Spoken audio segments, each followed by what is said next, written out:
আসসালামু আলাইকুম, আশা করি সকলে ভালো আছেন। আজকে নতুন একটা সাবজেক্ট রিভিউ করব, সেটা হচ্ছে ইসলামের ইতিহাস ও সংস্কৃতি।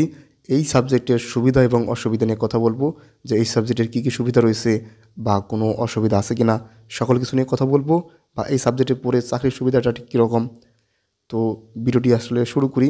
শুরুতে যদি বলি কিছু সুবিধার কথা, সেটা হচ্ছে 1 নম্বরে ইসলামিক গবেষক বা বক্তা হতে পারবেন।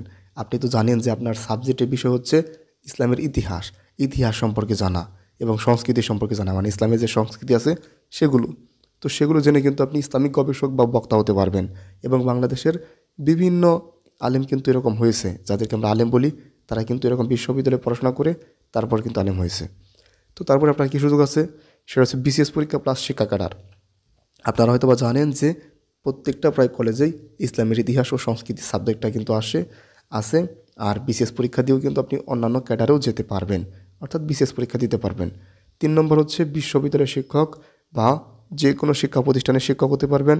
আপনি ব্যাংক জব করতে পারবেন বা বিভিন্ন মন্ত্রণালয়ে জব করতে পারবেন। এছাড়া বিদেশি স্কলারশিপের সুযোগ আছে। আপনারা হয়তো অনেকে জানেন যে বিশ্বে প্রায় 57-58টা মুসলিম দেশ আছে। সেসব দেশে তো এই সাবজেক্টের উপর স্কলারশিপ আছেই। তাছাড়া কিন্তু ইউরোপিয়ান এবং আমেরিকান বিভিন্ন দেশের বিভিন্ন বিশ্ববিদ্যালয়ে এই সাবজেক্টের উপর কিন্তু স্কলারশিপ আছে। এরপর আপনি যেসব সুবিধা পাবেন, সেটা হচ্ছে বড় বড় কোম্পানিতে জবের সুযোগ আছে, অন্যান্য চাকরির ক্ষেত্রেও সুযোগ আছে। অর্থাৎ বুঝতেই পারছেন, মানে নির্দিষ্ট কিছু আর কি চাকরি ব্যতীত, যেমন আপনার আইন প্রশাসন, ওইসব ব্যতীত আপনি প্রায় বাংলাদেশের প্রত্যেকটা ক্ষেত্রে যেতে পারবেন।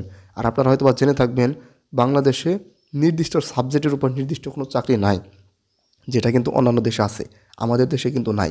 যেমন এখানে আপনি দেখেছেন হয়তো বা ব্যাংক জব করতে পারবেন বা ব্যাংক রিলেটেড যেসব আছে সেগুলোতে আপনি যেতে পারবেন। এটা কিন্তু যারা বাংলা পড়ে তারাও যায়, যারা রাষ্ট্রবিজ্ঞান পড়ে তারাও যায়, এবং আপনারাও যেতে পারবেন, মানে যে কেউ যেতে পারবে। বুঝতেই তো পারতেছেন, মানে বাংলাদেশের নির্দিষ্ট সাবজেক্টের উপর নির্দিষ্ট কোনো চাকরি সেরকমভাবে নাই।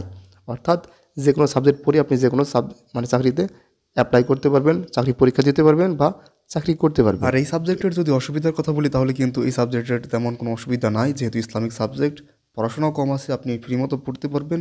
তো এই ছিল ইসলামের ইতিহাস ও সংস্কৃতি সাবজেক্ট রিভিউ। এরপরে যদি আপনাদের কোনো যদি প্রশ্ন থাকে, কমেন্ট বক্সগুলো আছে, সেখানে কমেন্ট করুন, আমি উত্তর দেওয়ার চেষ্টা করব। সকলকে ধন্যবাদ। আসসালামু আলাইকুম।